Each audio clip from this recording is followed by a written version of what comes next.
예, 안녕하세요. 부동산 학개론 주영남입니다. 여러분 이제 그 2021년 그 새해입니다. 많이 그 어려웠던 한 해를 보내셨는데요. 새해에는 여러분들 더욱 건강하시고 반드시 합격하시고 그리고 이제 복 많이 받는 그런 해가 되셨으면 좋겠습니다. 뭐 아시다시피 이제 공인중개사 시험을 보시는 분들이 굉장히 많고요. 또 이미 합격하신 분들도 굉장히 많습니다. 그래서 이런 시장에서 내가 공인중개사가 되면 뭐 돈이 되느냐 뭐 이런 이야기들을 많이 할 거예요. 그런데 분명한 거는 이 공인중개사는 이 부동산에서는요, 특히 이제 부동산 거래 시장에서는 최고의 전문가입니다. 여러분들이 공부하는 양이 굉장히 많아요. 그래서 그 정도의 량에다가 나중에 합격하시고 그 실전적 공부를 조금만 더 얹으면 최고의 전문가가 될 수가 있죠. 뭐 예를 들어서 우리가 이제 주로 투자할 수 있는 시장이 주식 시장 아니면 부동산 시장이지요. 그런데 주식 시장이 됐건 부동산 시장이 됐건 1% 안에 들어가는 전문가가 되면 1% 무조건 돈을 벌 수 있어요. 예를 들어서 부동산 시장에서 1%라면 일단 이제 공인중개사가 되시면요, 전 국민의 10% 안쪽에는 들어온다고 봅니다. 그러니까 10% 전문가는 되는 거죠. 그런데 그 중에서 10분의 1만 들어오면 돼요. 그러면 이제 1% 정도가 되는 거죠. 그래서 그 1% 하는 전문가가 된다 그러면은 뭐 투자 자금이 뭐 얼마이든, 예컨대 500이든 1000이든 1억이든 10억이든 얼마이든 간에 투자할 수 있는 물건들이 있고요. 그리고 또 수익을 얼마든 낼 수가 있어요. 공부가 되면 될수록 수익률이 높아지죠. 그래서 그렇게 긍정적인 생각을 하시고 조금 더 우리가 이제 돈으로부터 자유로워지는 그런 미래를 꿈꾸면서 힘드시더라도 조금만 고생하시면 되겠어요. 그래서 올해 뭐 한 이제 10달 남았죠. 그래서 한 10달 정도만 고생하시면 뭐 편안한 마음으로 실전적 공부를 하실 수가 있어요. 뭐 저도 이제 실무 강의를 많이 하고 있습니다만은 실전적 강의를 이제 듣는 분들은 욕심이 많은 분들이죠. 또 그런 분들은 당장 현업에 나가면 수익을 다른 사람들보다는 훨씬 많이 벌어요. 그래서 그런 애들은 뭐 얼마든지 제가 증명해 드릴 수 있다.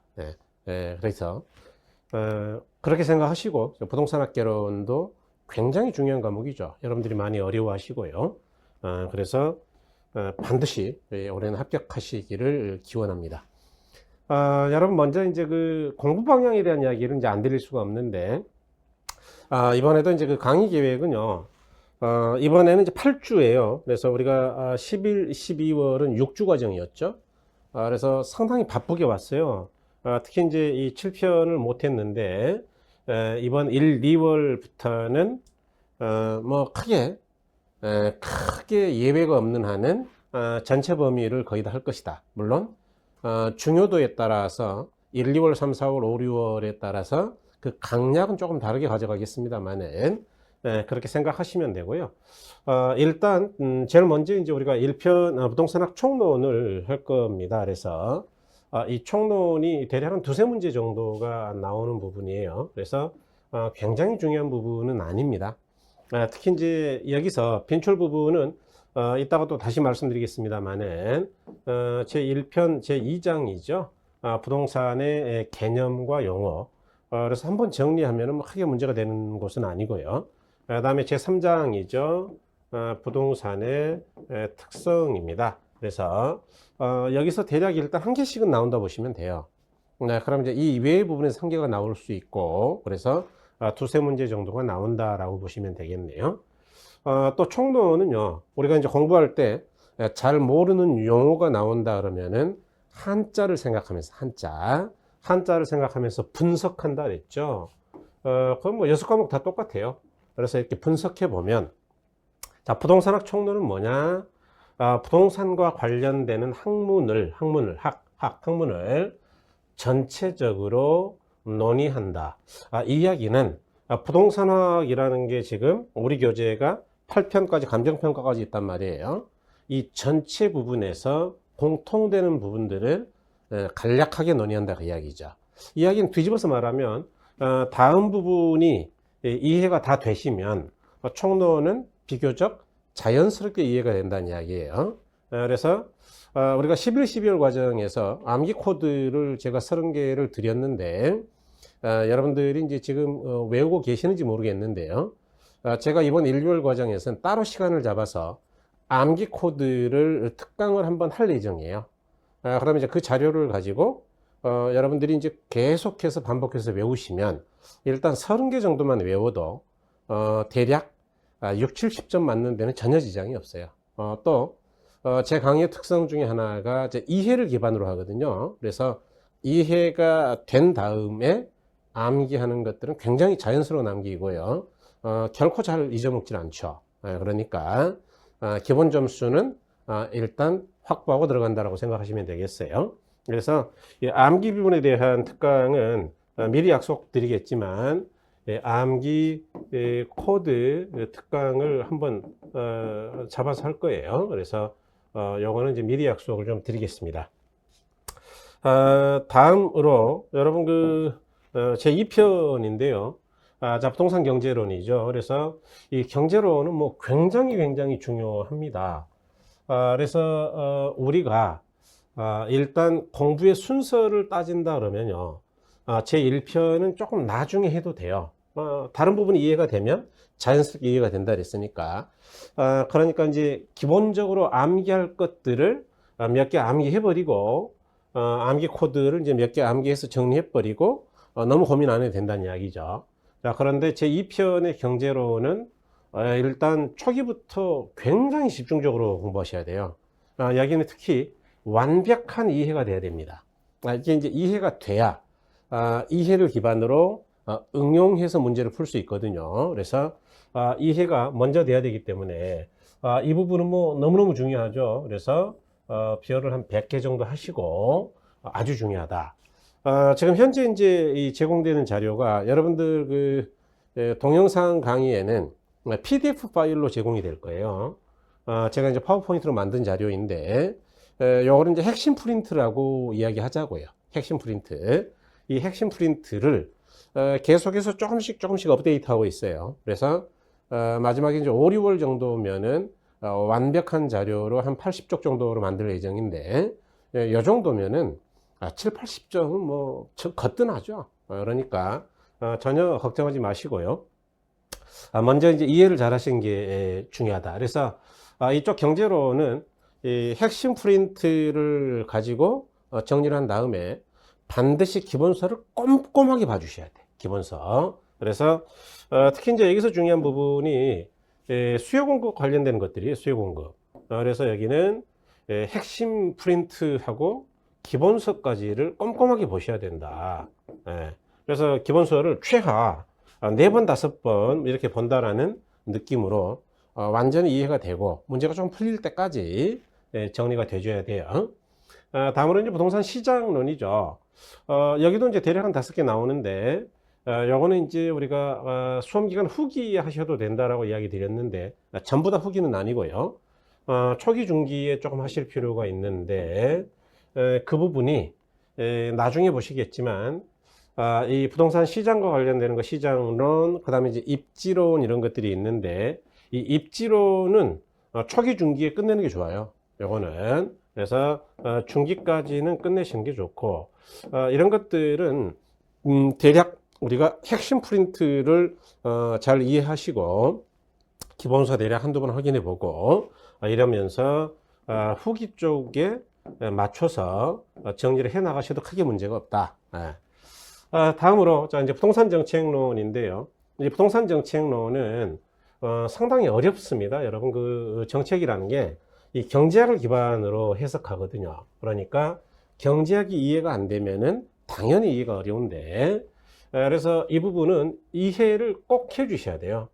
그래서 초기에 경제학이 잘 된 다음에 그 다음에 이제 본격적으로 이해를 도모하는 부분이다. 그래서 이 정책론도 우리가 일단 비율을 한 50개 하시고요. 이 부분도 어떻게 하셔야 되느냐 하면은 이 핵심 프린트를 완전히 이해했다. 그러면 기본서로 정리를 해 주셔야 돼, 기본서. 그래서 기본서를 꼼꼼히 읽어보고, 량이 많은 것들, 또 이제 출제 빈도가 아주 낮아서 제가 기본서 확인을 안 하는 부분들도 있어요. 그런 부분까지도 한번 읽어보시고, 혹시라도 이해가 안 되는 부분이 있다, 질문 올리시면 되죠. 그러면 제가 또 답변을 해드리면 되니까요. 그래서 그렇게 정리하시면 되겠습니다. 다음은 이제 부동산 투자론인데요. 이 부동산 학교론 전체에서 가장 중요한 부분이 부동산 투자론입니다.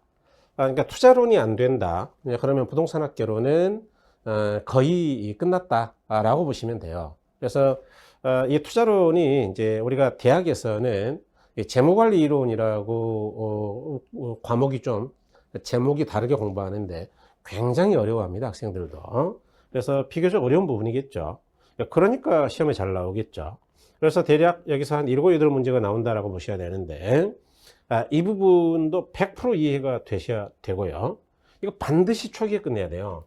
여기 이제 초기에 안 되면 이쪽 금융이나 이쪽 평가 쪽이 거의 어려워지는 거예요. 그래서 그렇게 생각하시고, 이 투자론을 초기에 완벽하게 이해하려고 노력해야 되는데, 자, 그 초기가 어디냐?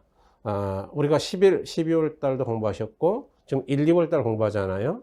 그래서 1, 2월 달까지는 거의 끝내줘야 돼. 1, 2월 달. 그래서 이번에는 특히 이제 투자론은 완벽하게 끝내는 걸 목표로 한다라고 생각하시면 되겠어요. 그래서 이것도 이제 우리 그 핵심 프린트 자료를 이해가 다 되셨다. 그러면 꼭 기본서를 봐주셔야 돼요. 그래서 기본서를 꼼꼼하게 보셔야 됩니다. 양이 좀 되는 것들을 보시면서 가능하면 문제까지도 풀어보시는 게 좋아요. 문제. 선생님 아직 1, 2월 달인데 문제를 꼭 풀어야 되나요? 네.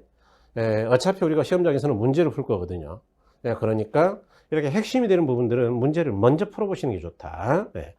다음에 이제 이게 잘 되면 이 금융론이 한 5개 정도 나오는데, 이 금융론에서요, 일단 한 3문제는 뭐 거의 맞춰요. 투자론만 잘 돼도.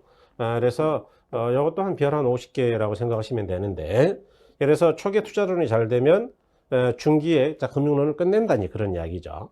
그래서 여기도 이해를 반드시 하셔야 됩니다. 이해가 안 되면 이게 또 암기가 잘 안 돼요. 아니요.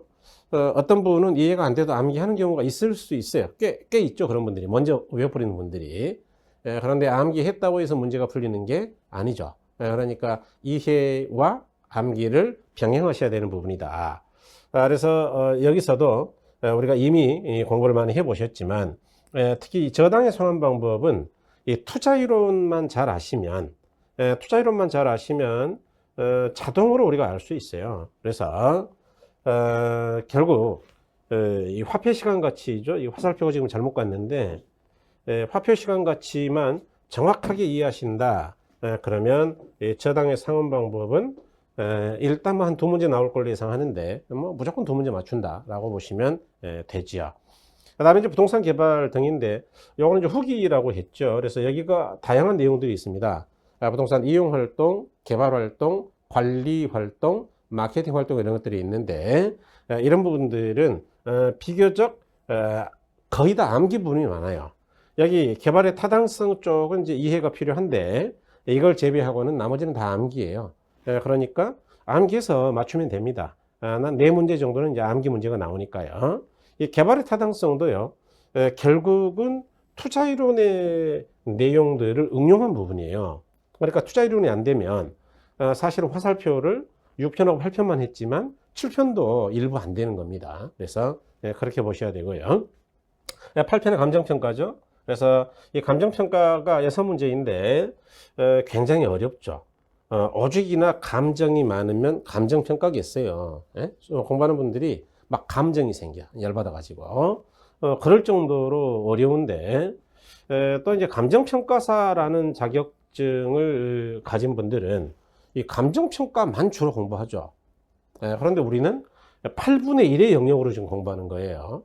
그러니까 얼마나 압축이 됐겠습니까? 또 우리가 공부할 수 있는 양 또는 시간이 얼마나 작겠어요? 그러니까 훨씬 그들보다 이해가 더 어렵죠. 그렇지만 우리가 업으로 감정평가를 하는 게 아니고 중계를 할 거기 때문에 뭐 부담 가질 건 없어요. 이 6문제에서 이해가 되면은 굉장히 좋고요. 또 이해가 안 되면 일부는 암기해서 맞힐 수도 있습니다. 그래서 이 암기 부분은 제가 이제 암기 코드로 정리를 계속해서 반복해서 해드릴 거니까 그거 외워버리면 되는 거고. 그래서 많은 분들이 부동산학개론에서는 이 감정평가가 힘들어서 못 해먹겠다 이런 분들이 꽤 있는데, 그래서 나는 평가는 포기할래 그러면 안 되죠. 6문제 포기해버리면 심각한 문제가 생겨요. 그래서 여기서는 누구나 4문제는 맞출 수 있어요. 누구나 4문제는 맞출 수 있고요. 조금 공부하시면 5문제까지는 가요. 6문제 다 맞추는 게 조금 어려울 뿐이지. 그래서 여러분은 5문제를 맞추는 걸 목표로 하시면 되겠다 그런 이야기예요. 그래서 이렇게 이제 우리가 전체를 개관할 수 있는데, 자 그렇다면 우리가 이제 11, 12월, 10월에 기초과정까지 포함해서 이미 지금 공부를 두세 달을 하신 분들이에요. 이렇게 두세 달을 해왔는데, 이번 1, 2월 달은 어디에다가 우리가 핵심을 둬야 되느냐. 이 부동산학개론은 1, 2월 달, 11, 12에도 마찬가지였는데, 1, 2월 달에는 이 부동산 경제론을요, 완벽하게 기본서까지를 이해한다라는 걸 목표로 두세요. 오편 투자론도 완벽하게 기본서까지를 이해한다라는 걸 목표로 두셔야 된다. 그래서 일단 이 두 개 하고 정책 쪽은 완벽하게 이해를 못해도 크게 문제가 없는데 이렇게 가셔야 되고요. 여기 이제 완벽하게 이해가 되시면 조금 더 욕심을 내보는 거예요. 여기 정책 쪽, 그 다음에 금융 쪽까지만 우리가 기본서까지를 잘 읽어보면서, 여기도 기본서 보셔야 돼요. 기본서까지를 잘 읽어보면서 완벽하게 이해를 한다. 그러면 3월 달에 모의고사를 보면 일단 무조건 60 넘죠. 3월에 60 넘어가면요, 그분은 굉장히 편안한 마음으로 2차까지 쭉 공부를 할 수 있어요. 그래서 1, 2차 한꺼번에 동차로 합격할 수가 있죠. 그런데 1차 점수가 생각보다 안 나옵니다, 여러분. 특히 이제 여러분이 뭐 제가 안 봐도 알아요. 초반에는 특히 이제 3, 4월 달까지는 뭐 거의 공부량의 한 60%, 70%를 민법을 하거든요. 워낙 민법이 중요하니까. 그러고 이제 결혼을 한 20, 30% 하고, 그러고 나머지 한 10%는 10%, 20%는 2차를 뭐 조금씩 뭐 볼까 말까 막 망설인단 말이에요. 그런데 결혼은 좋아요. 한 20, 30% 공부해도 됩니다.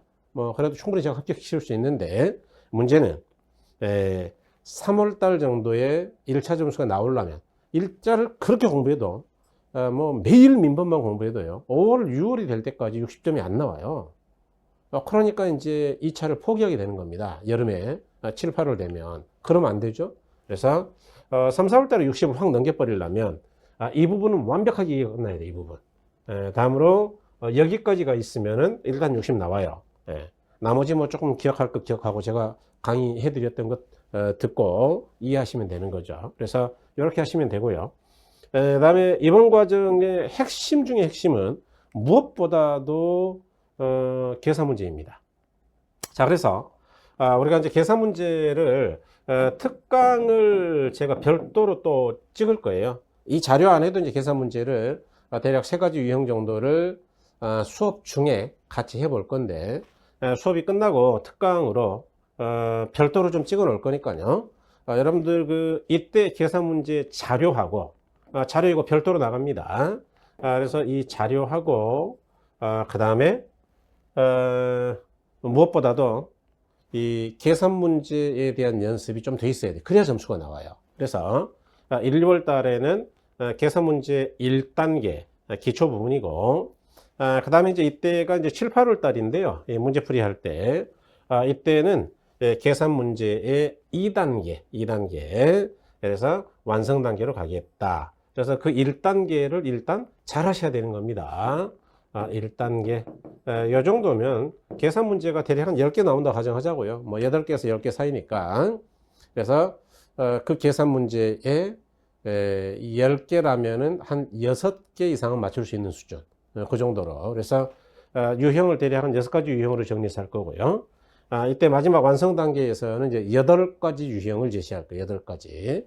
그래서 이때는 이제 문제를 대략 한 35개 정도를 풀어볼 거고요. 이때는 문제를 한 80개 정도 풀어볼 80개. 그래서 이 정도면 뭐 계산 문제를 그렇게 두려워하지 않아도 됩니다.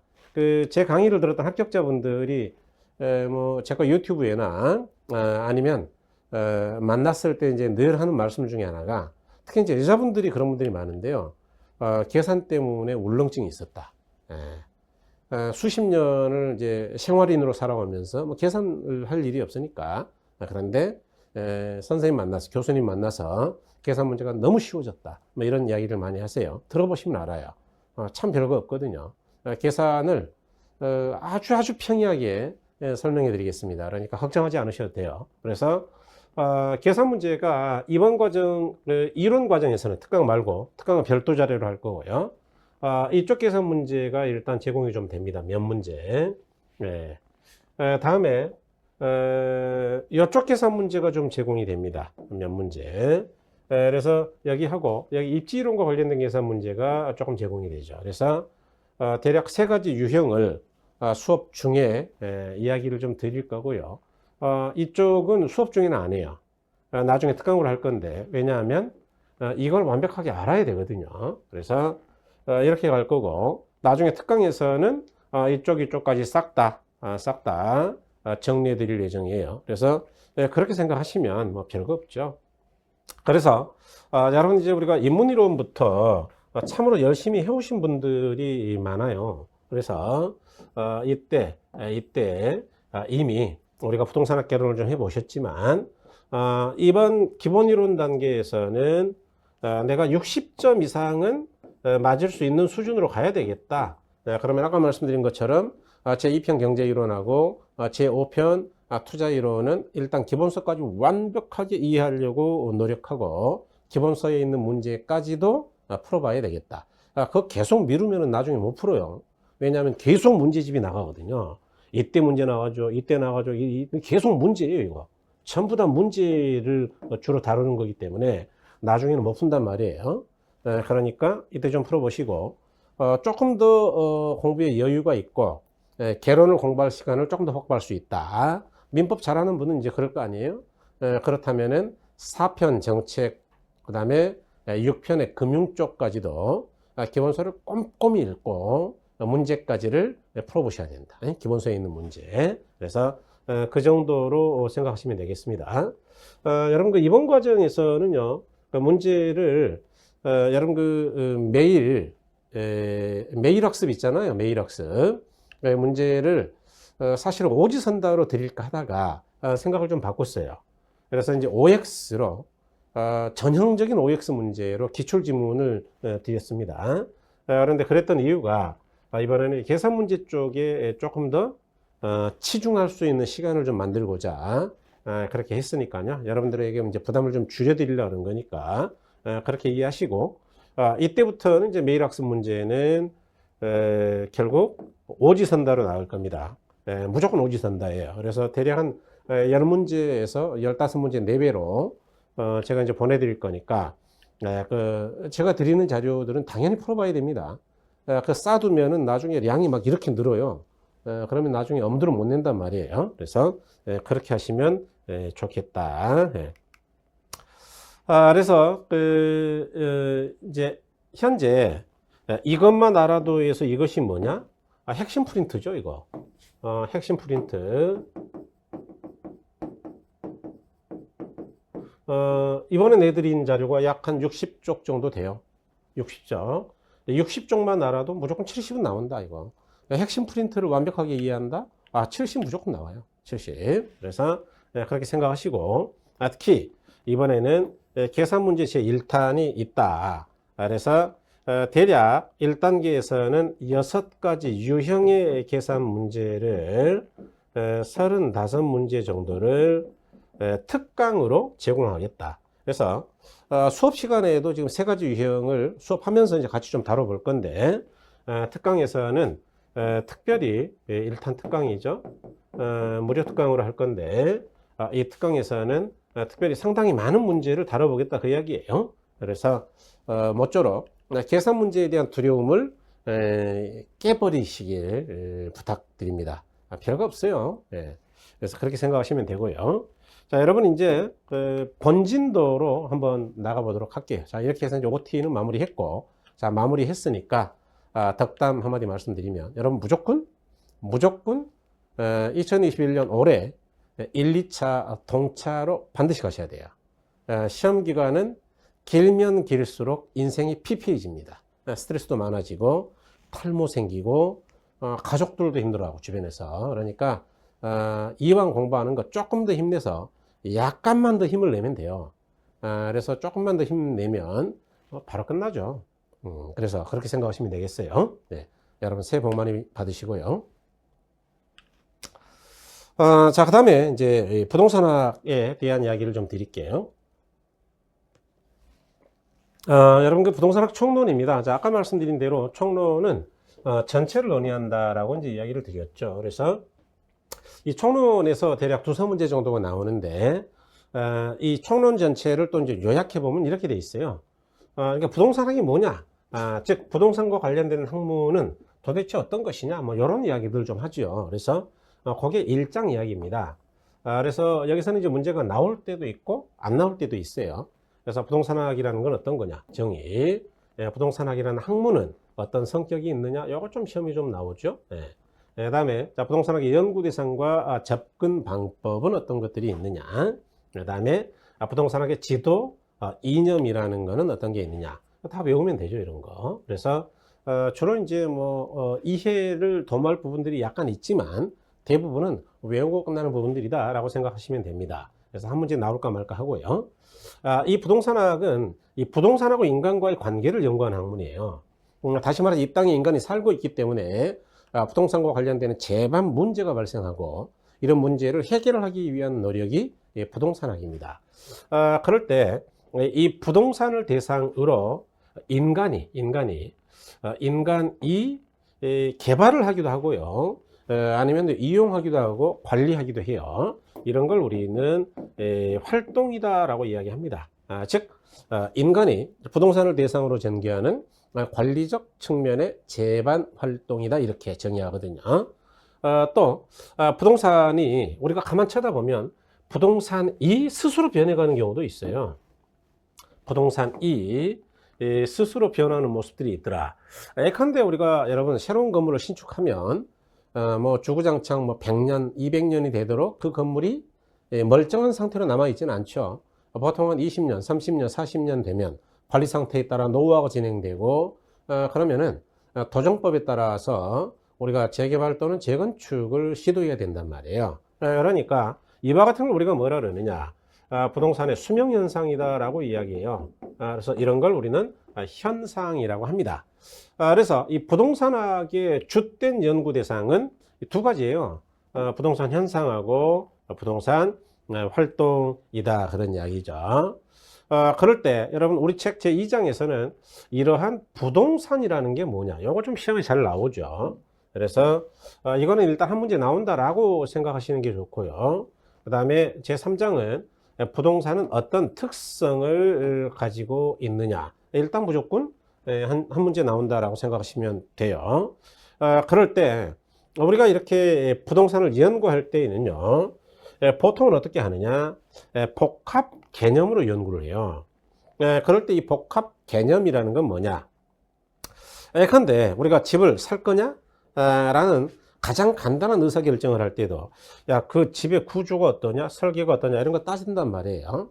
3베이냐 4베이냐 설계는 잘 되어 있는 거냐 자재는 좋은 걸 썼느냐 이런 것. 그 다음에 가격은 얼마냐 이 정도 가격이면은 싼 거냐 비싼 거냐 판단도 해야 되고 앞으로 가격이 좀 올라갈 거냐 그래서 투자 수익이 가능하냐 이런 걸 따지기도 하죠. 그래서 이런 걸 경제적 측면을 고려한다라고 이야기해요. 아까 자재, 설계, 구조 이런 건 기술적 측면이고요. 그 다음에 등기부도 열람해보고 토지대장, 건축물관리대장도 보고 이 사람이 진짜 소유자이고 내가 이걸 샀을 때 권리에 하자가 없는 거냐라는 걸 따지기도 하죠. 또 공법상 규제는 어떠냐 이 지역이 지금 투기과열 지구이냐 조정지역이냐 아니면 투기지역이냐 이런 걸 따져본단 말이에요. 그래서 대출은 얼마가 나올 거냐, 이런 거. 그 다음에 나중에 팔아먹을 때 양도세는 어떻게 되고, 이번에 살 때 취득세는 어떻게 될까? 이런 고민들 하잖아요. 이런 걸 이 법률적 측면이라 그래요. 그래서 여기 이제 하나, 둘, 세 가지니까 이걸 3대 측면이라 그러고요. 우리가 보통 부동산 관련 의사결정을 할 때는 이렇게 세 가지 측면을 한꺼번에 따져요. 두루두루. 그래서 이걸 복합 개념이라고 합니다. 그래서 앞으로 이제 우리가 부동산학을 설명할 때도 제가 늘 세 가지 측면에서 주로 따질 거예요. 근데 기술적 타당성을 따질 때도 경제적, 법률적 타당성을 따질 거고요. 개발에서. 그 다음에 관리활동에서 감가를 이야기할 때도 물리적 감가, 기술적 감가라는 거예요. 경제적 감가, 법률적 감가 이렇게 따져갈 것이다. 그러니까 항상 부동산학의 대부분의 영역을 설명할 때 복합 개념으로 설명한단 말이에요. 자, 그럴 때 이거는 외우는 게 좋죠. 이 복합 개념이라는 거는 세 가지를 한꺼번에 고려한다 그런 이야기죠. 복합적으로 접근한다. 이 3대 측면을. 그래서 어떻게 외워버리느냐. 이렇게요. 부동산학의 3대 측면 복합 개념에서 이제 밑에 암기 팁이 있는데 3대가 봐도 3대 측면. 법은 경기가 나요.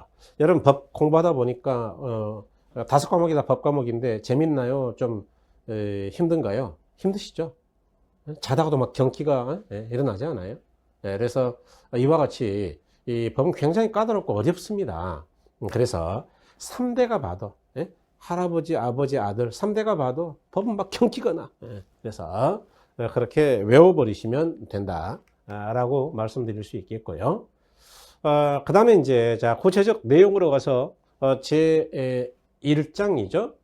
부동산학의 책인데, 자 먼저 이제 우리가 그래서 아까 이제 개관했던 것 중에 1장, 2장, 3장 중에 1장이 조금 덜 나온다 라고 말씀드렸는데, 자 부동산학이라는 게 뭐냐, 여기 이제 정의죠. 그래서 우리 이제 부동산학을 우리나라에서 처음 소개하신 분이 이제 김영진 교수라는 분이에요. 그래서 이제 이 김영진 교수의 정의를 많이 쓰는데, 뭐 이런 학자분들은 이제 이름 기억하셔도 뭐 크게 문제가 없죠. 네. 그래서 이분은 뭐라 그랬냐. 자, 부동산학이라 하면, 자, 부동산 활동의 능률화의 원리 및 그 응용 기술을 개척하는 종합 응용과학이다. 이렇게 정의했어요. 한 줄로. 그래서 이걸 조금만 더 풀어서 설명드린다면, 그러니까 부동산학은 일단은 활동의 능률화를 목적으로 하는구나 라는 걸 이해하셔야 돼요. 활동의 능률화를 목적으로 한다. 이렇게 능률화하기 위해서 그 원리하고 응용 기술을 개척한다 그 이야기죠. 두 번째. 그래서 원리하고 응용 기술을 개척하는데, 원리라는 건 이제 이론 측면이죠. 그래서 부동산학도 이 원리는 대단히 과학적이고요. 자, 응용 기술은 실무에 적용하는 기법이잖아요. 기법, 기교. 그러다 보니까 조금 기술적인 학문이에요. 그래서 일반 학문과 좀 달라요. 예컨대 우리가 학교 다닐 때 공부했던 물리, 화학 이런 건 원리죠, 원리. 공학, 뭐 화학, 공학, 기계 공학 이런 것들은 기교에 가깝잖아요. 그런데 그게 좀 나뉘어져 있는데 부동산학은 이게 섞여 있어. 그래서 종합적이다라고 이야기하는 겁니다. 또한 이 부동산학이라는 건 인간의 실생활에 응용하는 걸 목적으로 하는 거예요. 응용. 부동산학은 무슨 뭐 철학처럼 심오한 사상을 갖기 위해서 하는 게 아니고 실제로 응용하고 싶어. 실제로. 그래서 응용과학의 성격이 강하다. 또 이제 부연해서 말씀드린다면 결국 종합과학의 성격이 강하다는 이야기는 복합 개념이죠. 3대 측면을 복합적으로 고려한다 그런 이야기고, 그 다음에 응용과학일 뿐만 아니라 경험과학이고 규범과학의 성격도 있다 그런 이야기예요. 네. 그럴 때 요거 좀 외우셔야 돼. 자, 부동산학의 정의 및 학문적 성격 그랬는데, 여기 암기 팁이 있죠. 시험에서는 좀 써먹어요. 그래서 부동산학의 정의 그러면 활동의 능률화의 원리 및 그 응용 기술을 개척하는 종합응용과학이다. 그냥 외우시면 돼요. 이거 자주 읽어보면 외워지죠. 학문적 성격이다. 특히 이제 요거 시험에서 몇 차례 냈는데요. 종합과학이다. 종합과학이라는 이야기는 뭐냐? 복합 개념을 활용해서 만들어진 학문이다 그 이야기고, 그러니까 단순한 과학은 아니다 그 이야기죠. 그래서 뭐뭐가 아니고 뭐뭐이다. 요거 기억 잘 하셔야 돼요. 앞뒤를 바꿔서 틀린 점을 만드니까. 부동산학은 단순과학이 아니고 종합과학의 성격을 가지고 있다. 그러면 옳은 지문인데 앞뒤가 바뀌어서 종합과학이 아니고 단순과학의 성격을 가지고 있다. 그러면 틀린 거죠. 그래서 A가 아니고 B이다. 이런 걸 좀 기억하셔야 됩니다. 그 다음에 두 번째는 부동산학은 응용과학이에요. 다시 말해서 순수과학이 아니고 응용과학이다. 기억하셔야 됩니다.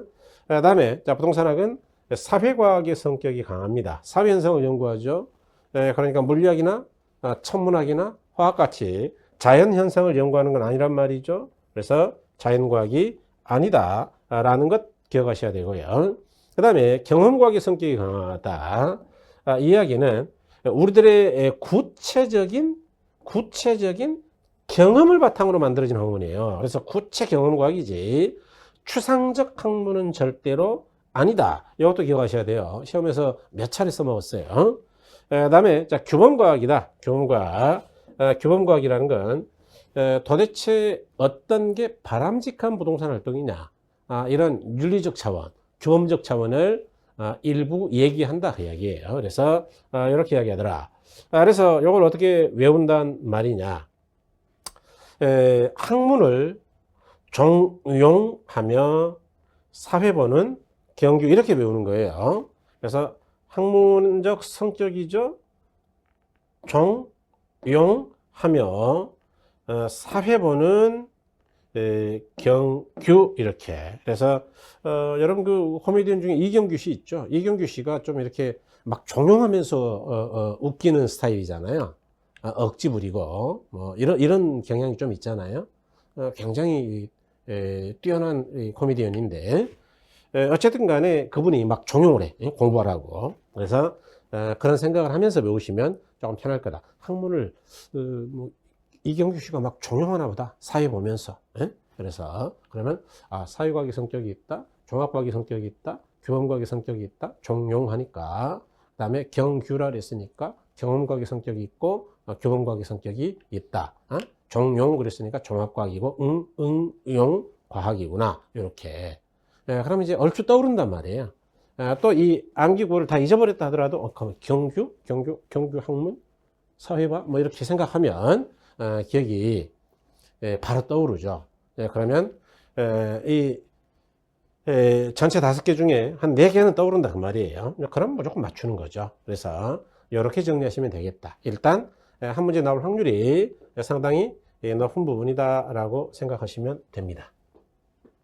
다음으로 자, 이제 부동산학의 접근 방법하고 연구 분야에 대한 이야기죠.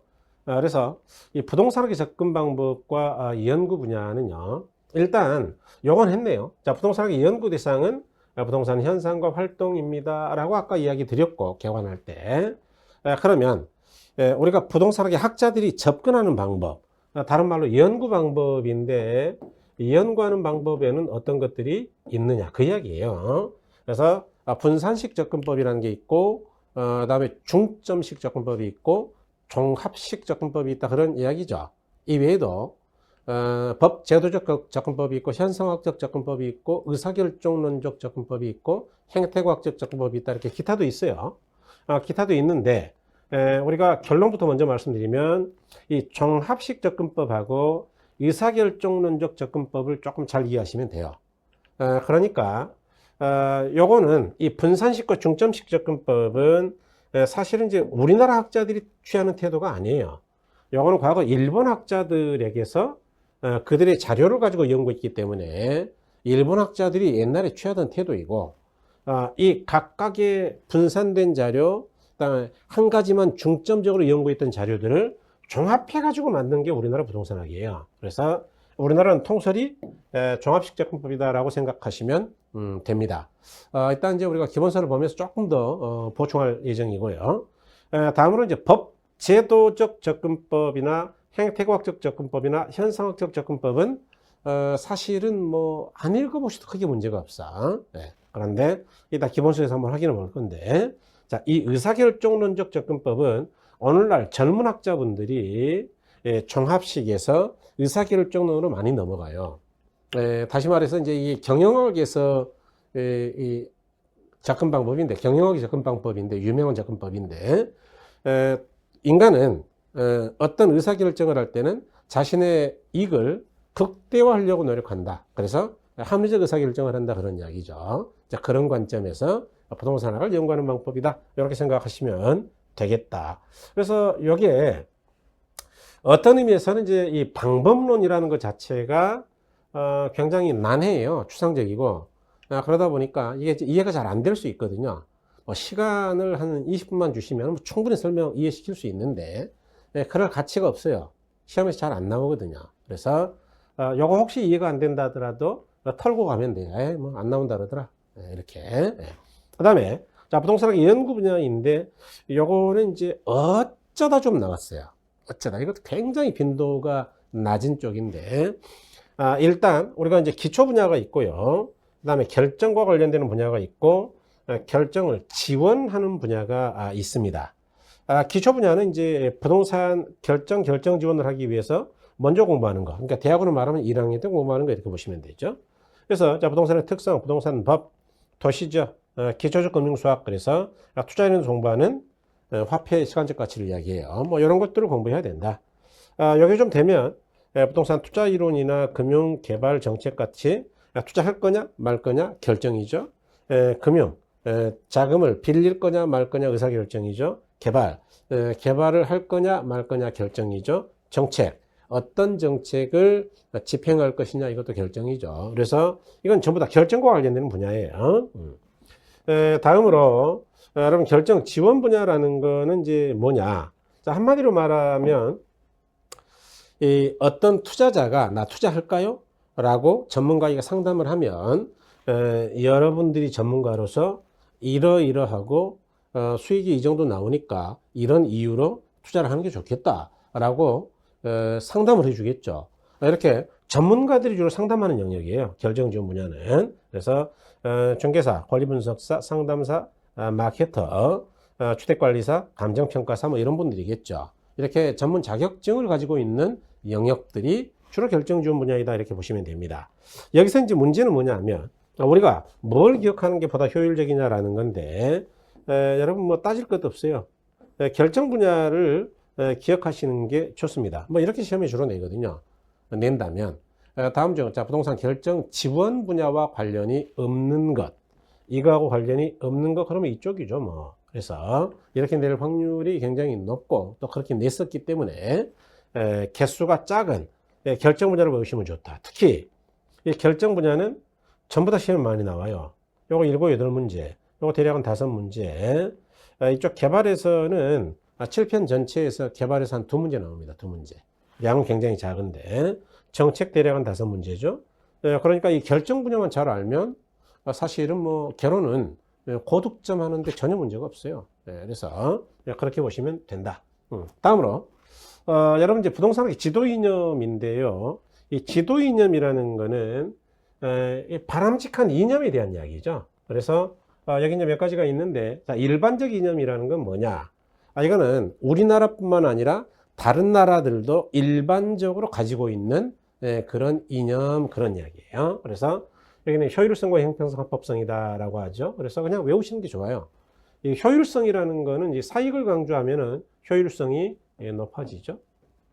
그런데 문제는 지나치게 사익을 강조하면 이제 공익이 좀 제한될 수가 있어요. 자, 그러다 보니까 우리과 이 공익과 사익은요, 법에 의해서 비교 형량에서 어떤 경우에는 공익을 좀 강조하고 사익을 제한하고 어떤 경우에는 사익을 최대한 보장하면서 공익을 제한하고 이렇게 하는 겁니다. 다시 말해서 이 효율성과 형평성이라는 거는 어떨 때 그 균형이 유지가 되느냐, 법에 따라서 제한할 때 그 이야기예요. 주로 제한은 공익을 제한하는 건데 그래서 마음대로 누가 어떤 개인이 마음대로 제한하는 게 아니고 토지 이용과 관련되는 제한을 할 때는 반드시 법에 따라 해라. 그 대표적인 법이 국토의 계획 및 이용에 관한 법률이죠. 그래서 그렇게 생각하시면 되겠다. 다음에 자 이제 부동산학의 지도 이념이라는 건 우리나라 이야기예요. 우리나라. 이것도 그냥 외워버리시면 됩니다. 자주 읽어서. 그래서 공사익조의 원리이다, 효율적 관리의 원리이다, 공간가치 및 환경가치 증대의 원리이다 그랬는데 요거는 이 공익과 사익은 아까 어떻게 우리가 비교 형량에서 제한한다 그랬어요. 법률에 따라서. 그래서 법률적 측면에서 조화롭게 할 수 있고요. 이 효율적 관리라는 건, 이 효율성은 경제적 측면이죠. 자, 공간가치, 환경가치 증대의 원리라는 건 뭐냐? 요거는 이제 기술적 이용을 통해서 일부 공간은 고층 빌딩으로 이용하고, 그래서 충분한 주거가 마련되면 나머지 공간은 보존하는 거예요. 그래서 우리가 제한된 부동산을, 즉 일부 공간을 기술적으로 이용할 때만 환경도 보존할 수가 있는 겁니다. 그래야지 뭐 1층짜리 단독주택을 전국에다 쫙 깔아놓겠다. 의미가 없죠. 그래서 그렇게 생각하셔야 된다. 그래서 이거는 연결이 오히려 더 중요한 측면이 있고요. 그 다음에 이제 부동산 활동의 일반 원칙이에요, 활동. 그래서 부동산 활동의 일반 원칙, 그러면 나중에 이제 부동산 활동의 특별 원칙, 즉 감정평가의 특별 원칙이다, 뭐 이런 것도 있는데, 뭐 권리 분석의 특별 원칙이다, 이런 것도 있어요. 있는데, 뭐 그리 중요한 건 아니고, 일반 원칙은 일단 부동산 학은 활동의 능률화를 원대한 목적으로 한다 그랬죠. 그래서 능률성. 그 다음에 부동산은 거래 사고가 많거든요. 그래서 늘 안전한 부동산 활동을 추구해야 됩니다. 그 다음에 경제성이죠. 이 경제성이라는 거는 소위 최소 비용으로 최대 효과를 얻고자 하는 노력이다, 그 이야기예요. 그래서 4번 공정성까지는 뭐 안 해도 좋으니까 이 세 가지는 조금 기억하시는 게 굉장히 유리할 수 있다. 일단 이렇게 말씀드릴 수가 있겠어요. 그래서 이렇게 봐 주시면 되겠습니다. 그 다음에 이제 여러분 그 제2장부터는요, 이거는 굉장히 중요합니다. 제2장부터는 일단 시험이 나온다라고 보셔야 되고, 또 여기 있는 것들은 조금 이해가 되면서 외워야 될 그런 부분들이 꽤 있어요. 그래서 먼저 제2장에서 부동산의 개념인데, 자, 한 장으로 정리해 놨는데요. 요거는 이제 기본서를 꼼꼼히 좀 보셔야 되겠죠. 그러면서 이렇게 압축이 될 정도가 돼야 돼요. 자, 그럴 때 이 부동산의 개념은, 자, 부동산이 뭐냐 그런 이야기죠. 이것도 우리는요 복합 개념으로 얘기를 해요. 다시 말해서 물리적 개념이다. 이게 다른 말로 기술적 개념이거든요. 그 다음에 경제적, 법률적 개념, 이렇게 따진단 말이에요. 이렇게. 그러니까 우리가 주로 부동산학을 연구할 때는 항상 세 가지 측면을 두루두루 따진다. 두루두루. 이렇게 생각하셔야 돼요. 자, 그럴 때 이 물리적 개념, 다른 말로 기술적 개념인데 요거는 외워야 돼. 암기하셔야 되고, 자, 경제적 개념도 암기를 하셔야 돼요. 법 제도적 개념은 암기 안 해도 되느냐? 예. 요거는 이해가 오히려 더 중요합니다. 그래서 여러분 민법 공부하시면 또 많이 나와요, 이거. 99조 제1항, 2항 뭐 이런 이야기니까 민법. 그래서 민법 공부하면서 조금씩 좀 보충이 되는 거예요, 또. 또 개론이 민법을 보충하기도 하고, 민법이 개론을 보충하기도 하고, 이렇게. 자, 그럴 때, 자, 부동산을 물리적 개념으로 봤을 때는 자연이다, 공간이다, 위치다, 환경으로 정의할 수가 있다. 그런 이야기죠. 그래서 요거 네 개를 싹 다 외워야 된다. 자, 경제적 개념으로는, 자, 부동산은 자산이다, 자본이다, 생산 요소이다, 또 상품이기도 하고 소비재이기도 하다. 이렇게 외워버리셔야 된다, 그 이야기예요. 왜 이걸 외워버리셔야 되느냐? 지문을 만들 때, 여러분 틀린 지문 만들 때 이렇게 만들어요. 자, 부동산의 개념을 물리적 측면에서 이해할 때에는 자연이다, 위치다, 자본이다, 환경으로 정의할 수 있다. 그러면 틀린 지문이죠. 왜요? 자본은 물리적 개념이 아니고 경제적 개념이거든요. 이렇게 섞어서 넣어요.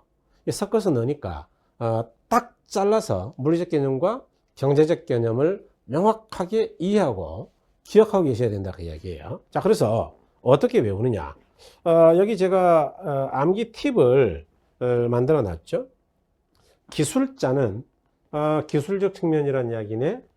기술자는 위치와 공간 환경이 중요하고, 아니 우리가 건축 기술자 이 사람은 위치, 공간, 환경 이런 걸 따지겠죠. 위치가 안 좋은 데다가 집 지으면 안 팔리잖아요.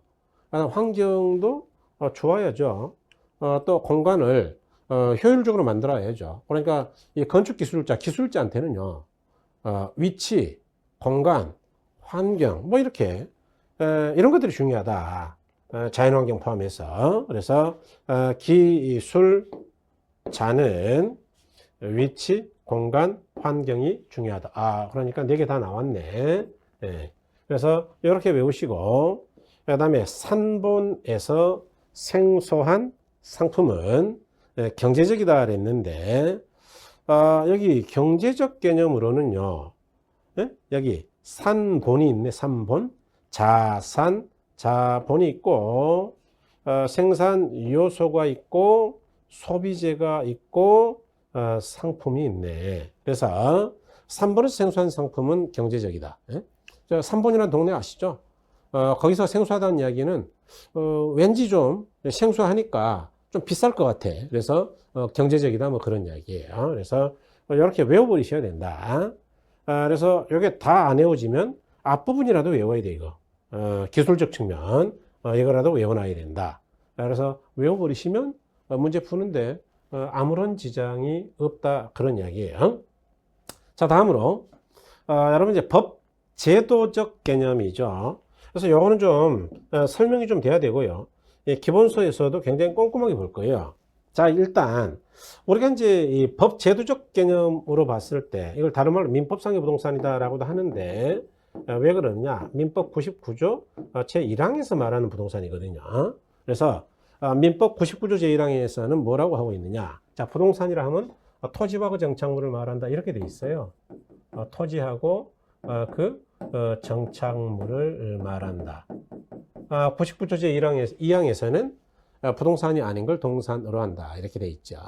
그래서 이걸 우리가 이제 좁은 의미의 부동산이다, 협의의 부동산이다 이렇게 이야기해요. 그럴 때 토지는 우리가 다 알죠. 토지 땅이니까 다 아시는데 이 정착물이 뭐냐? 이걸 우리가 흔히 이제 영어로는 fixture라고 하는데 토지에 고정되어서 이동이 용이하지 않은 것 이런 걸 정착물이라 해요. 그럴 때 정착물에는 어떤 것들이 있느냐? 대표적인 거는 이제 건물이 있고요. 건물. 그 다음에 기타의 공작물이 있어요. 건물처럼 보이네, 이거. 다시 쓸게요. 건물이 있고요. 기타의 정착물이 있다. 기타의 공작물이 있다. 공작물. 반복해서 쓰지 않고, 기타의 공작물이 있다.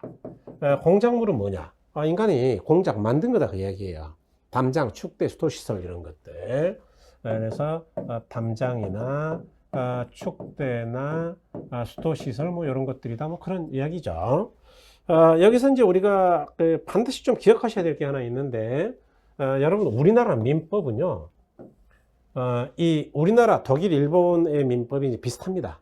독법 계열이라 그러는데 이쪽은 영국이나 미국, 호주 이런 나라하고는 좀 달라요.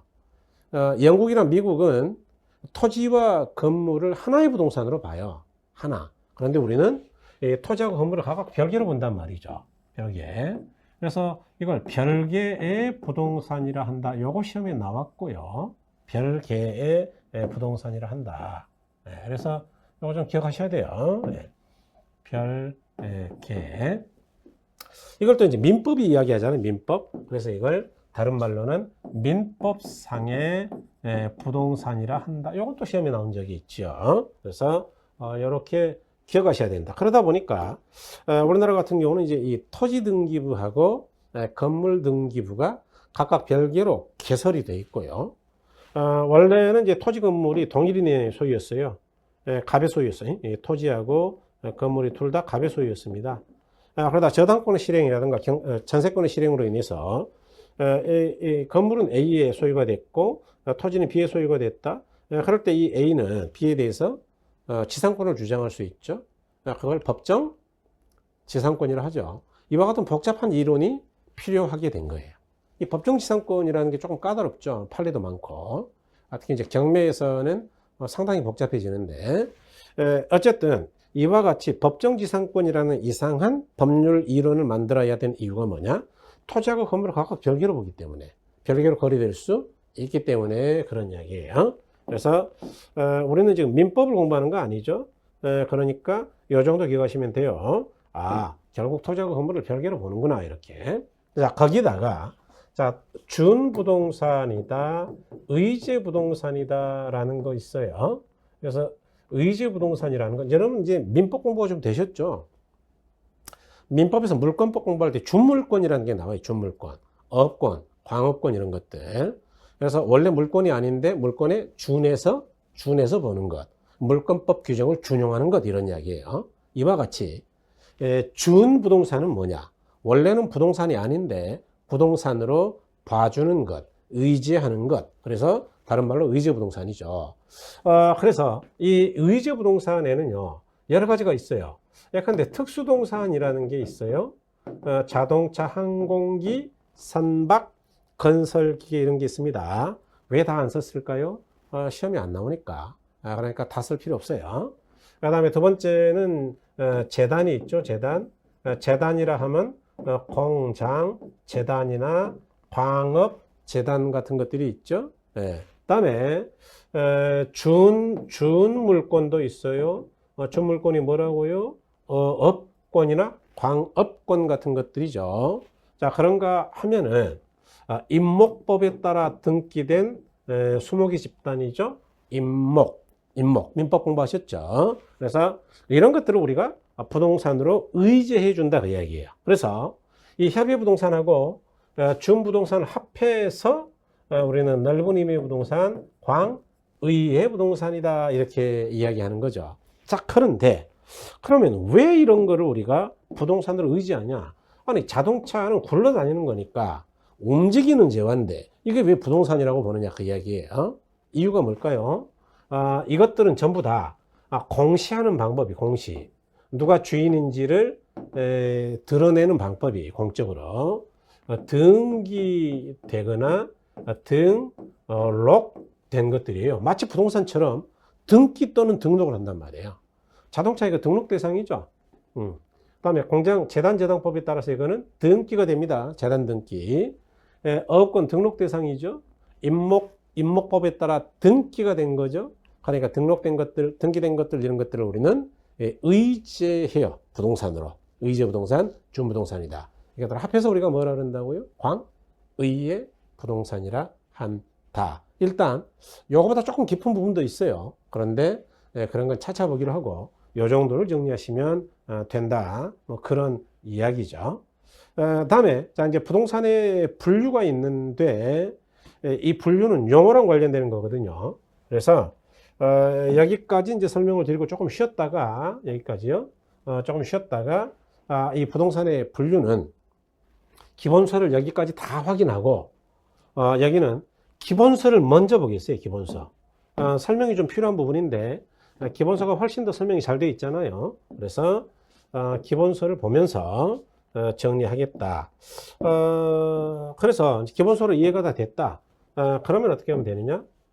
이 핵심 프린트 가지고 그냥 끝내면 돼요. 기본서도 다 이해했는데 뭐 하려고 그걸 또 계속 읽어요. 양이 많은데. 그래서 이쪽은 기본서를 먼저 보겠다. 먼저 이렇게 하나 써놓으세요, 여러분. 이거 자료 출력했겠죠. 그래서 공부하실 때도 기본서를 먼저 보고 쫙 한번 읽어보면 되죠. 그래서 이런 순서로 하겠습니다. 여러분 조금 길었습니다. 잠깐 쉬었다 뵙도록 하겠습니다. 수고하셨습니다.